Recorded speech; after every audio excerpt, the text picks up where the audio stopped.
Satu, perkenalkan nama saya Alvin Helani Damani dari kelas B3. Di sini saya akan menjelaskan tentang langkah-langkah servis 30.000. Pada servis 30.000 ini adalah memeriksa jarak katup dengan cara menyalakan pada mesin.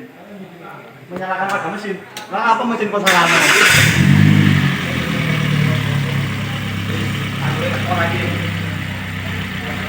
Jadi lihat sini menyala. Pertama dari servis 30.000 ini adalah memeriksa tali kipas. Bisa dilihat dari geriginya ini ada keretakan apa tidak. Jika ada keretakan butuh penggantian. Step selanjutnya adalah penggantian oli. Buka baut tap oli menggunakan kunci 17. Langkah selanjutnya adalah filter oli. Bisa dilihat di sini ya. Gunakan handle dan kunci filter. Ini adalah memeriksa cairan pendingin mesin atau coolant.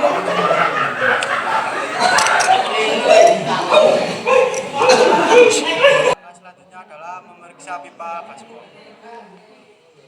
Lihat ada kekocakan apa tidak di bagian knalpot. Langkah selanjutnya adalah memeriksa busi atau penggantian busi.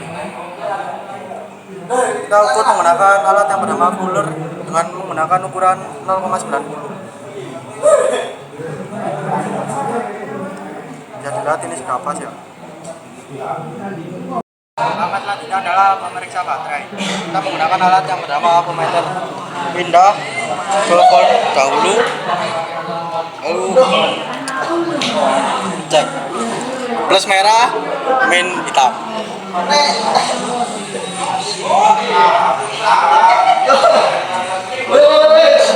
selanjutnya adalah memeriksa jaringan udara. Bisa dilihat di sini jaringan udaranya bersih, tidak usah dilakukan penggantian. Jika kotor cukup dibersihkan menggunakan air gun saja.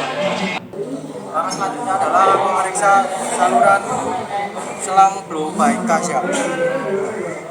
Bisa dilihat di sini tidak ada kerembesan atau kebocoran, jadi bisa dibilang ini aman. Adalah periksa COHC, asap gas buang saat tidak.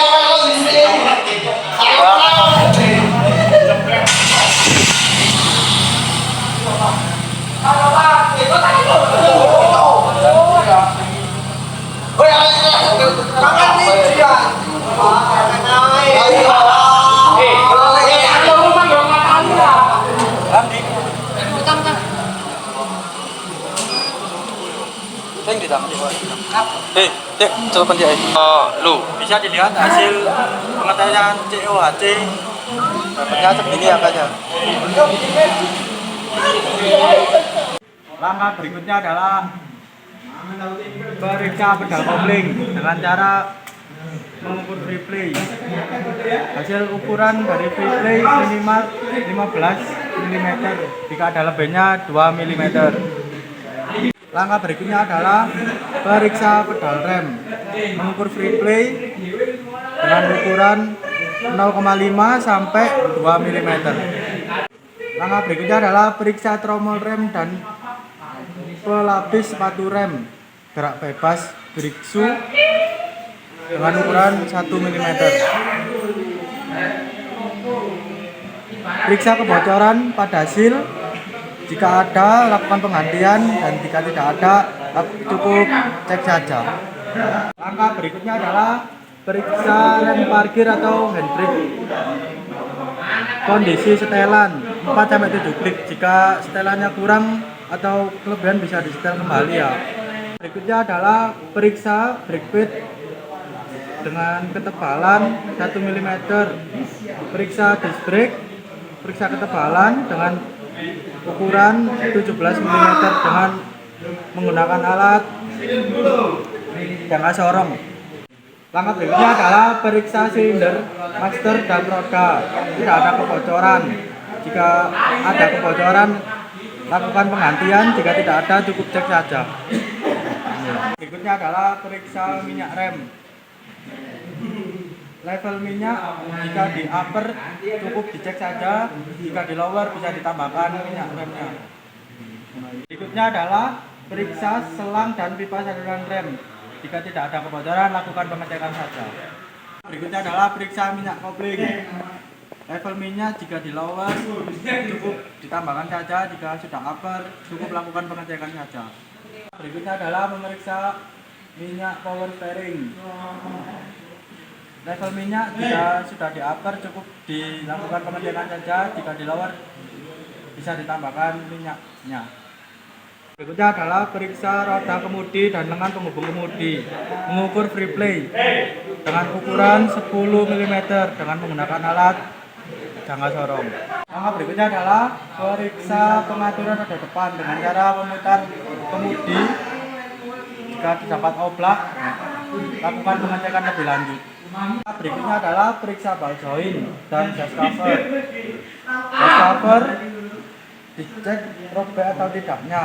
Jika robek lakukan penggantian, sama halnya dengan ball joint. Jika robek lakukan penggantian. Langkah berikutnya adalah periksa oli transmisi AT atau MT. Periksa jika masih bagus, cukup lakukan pengecekan saja. Berikutnya adalah periksa oli diferensial. Cukup lakukan pengecekan saja, jika masih bagus cukup dicek saja. Berikutnya adalah periksa suspensi depan dan belakang. Cukup cek jika ada kebocoran, cepat lakukan pembetulan. Langkah selanjutnya adalah kencangkan baut dan mur pada chassis dan bodi kendaraan dengan menggunakan torsi sesuai standar dan per tipe kendaraan. Adalah periksa tekanan angin ban depan dan belakang ban serep sesuai standar mobil tersebut. Langkah berikutnya adalah rotasi ban. Langkah awal adalah pengecekan ban depan dan belakang secara menyeluruh. Jika sudah parah, lakukan rotasi ban. Langkah berikutnya adalah periksa lampu depan kecil, periksa lampu depan besar, periksa lampu belakang, periksa lampu belok dan darurat atau hazard, periksa lampu rem, parkir dan mundur, periksa lampu kabut. Cukup lakukan pengecekan jika ada satu lampu yang mati, cukup lakukan penggantian. Ini adalah periksa washer. Lakukan penyetelan jika setelan air kurang pas. Ini adalah periksa air washer. Jika air washer kurang, cukup lakukan penambahan air. Berikutnya adalah pengecekan freon AC. Jika AC tidak dingin, cukup tambahkan cairan freon. Langkah berikutnya adalah periksa filter AC. Jika filter sudah kotor, lakukan penggantian. Jika kotornya sedikit, lakukan pembersihan saja.